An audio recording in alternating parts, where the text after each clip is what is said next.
मोठी बातमी आहे। पर्यावरणपूरक वाहनांना चालना देण्यासाठी महापालिकेचा पुढाकार। शहरात 11 ठिकाणी ईव्ही चार्जिंग स्टेशन उभारले जाणार आहे। 11 पैकी 3 चार्जिंग स्टेशनचं काम पूर्ण झालेलं आहे आणि लवकरच आता हे चार्जिंग स्टेशन सेवेतही येणार आहे। या संदर्भात आमच्या प्रतिनिधींनी सविस्तर माहिती घेतली, बघूया।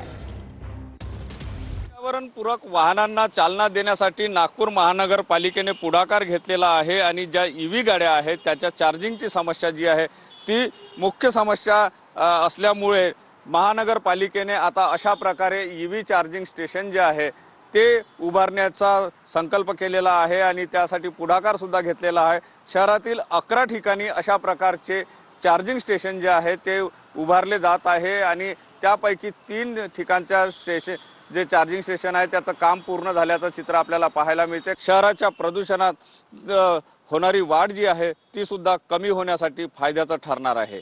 कॅमेरामन साईसह सुनील ढगे, TV9 मराठी।